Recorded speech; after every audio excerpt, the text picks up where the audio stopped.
弟兄姊妹平安，今天是2021年的10月26号。今天的经文是诗篇28篇，以西结书18章第1到32节，使徒行传第9章32到35节。今天要跟大家分享的主题是成就大事。我们在迈向150周年的主题经文，我们选择了诗篇126篇第3节的经文，那让我们来看到过去上帝如何在三峡地区来成就大事，也要帮助我们来思考我们的呼召。我们要从今天的经文里面来反省，来领受上帝的提醒。我们对于举办活动，我们都是会的期待都希望有一个好天气。那我们所谓的好天气就是大太阳天气晴朗。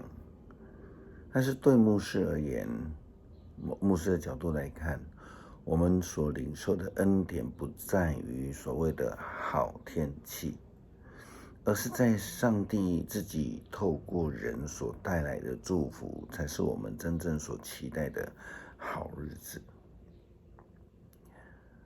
就如同礼拜天我们庆祝教会145周年的赞美感恩礼拜，还有牧师的这个就任的礼拜。那一天是下大雨，一整个礼拜下大雨但是上帝透过许多的牧者同工弟兄姐妹从外地来所带来的热情，他们冒着雨仍然这样子非常热情的来参加带了对我们的祝福。这个日子就是好日子，就是上帝为我们预备的。因为我们在信仰上，我们知道日子是上帝所赐给我们的，万事都是上帝所成就的大事，降临在我们的生命当中。从2个方面来思考。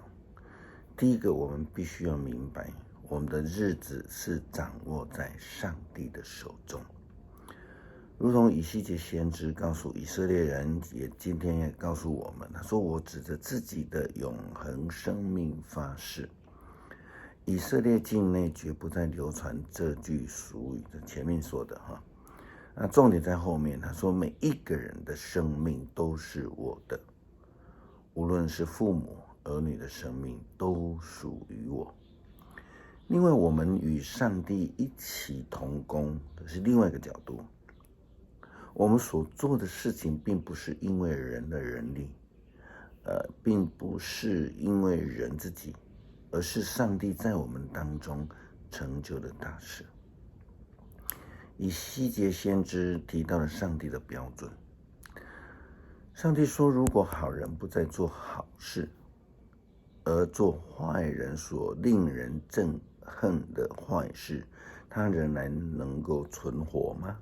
不，他从前所做的好事都不被纪念。他将因背信犯罪而死亡。但是你们说，主这样做是不对的呀。以色列人留心听我解释吧。你们以为我的做法不对吗？其实是你们的做法才不对。好人不再做好事，反而去做坏事。他死是因为自己做坏事而死。坏人悔过，开始做正当合理的事，就救了自己的性命。他审查改过，所以不必死，反而会存活。上帝不偏待人，我相信我们在圣经里面读过好几次。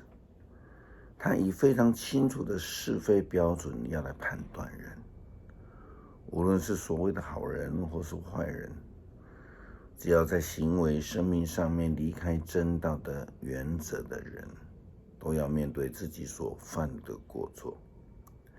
人们忘了上帝才是掌权者、创造者以及成就者，因此人们得罪了上帝，离开真道，这就是不对的。我们不但要回到真道上，并且要领受他呼召去成就上帝的大事。回到正道上就有点像悔罪、认罪悔改，再次的回到上帝的正道上面。在新约我们看到彼得在耶稣基督升天之后，他所做的一些事情。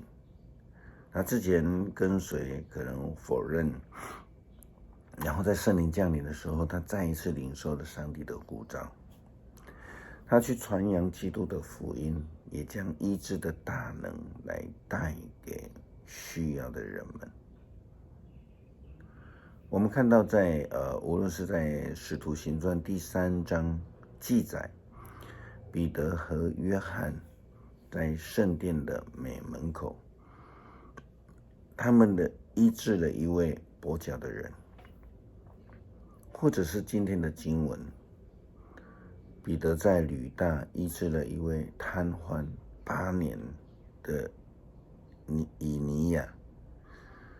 就字面上来看，就表面上来看，就实际眼睛看得到的情况来说，众人所看到的的的确确是彼得医治了瘸腿以及瘫痪的人。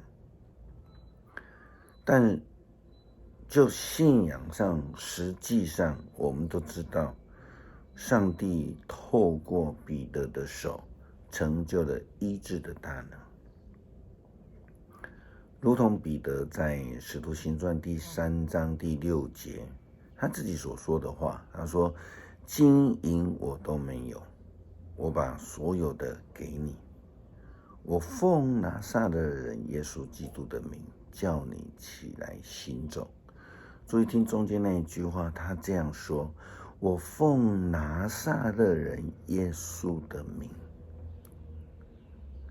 又如同今天的经文使徒行传第9章34节，彼得对以尼亚这样说：以尼亚，耶稣基督医好了你，起来收拾你的褥子。他说耶稣基督医好了你，这个就是我们基督徒必须要学习彼得的生命态度、信仰态度。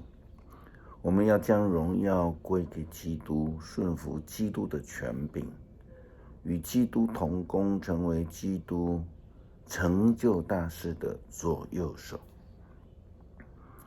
如此，不但需要的人得到医治，也让许许多多人见证了上帝借着耶稣基督所成就的大事，这个医治的大事，而改变他们自己，而改变我们自己，成为传福音，成为使人得益、祝福人的使徒。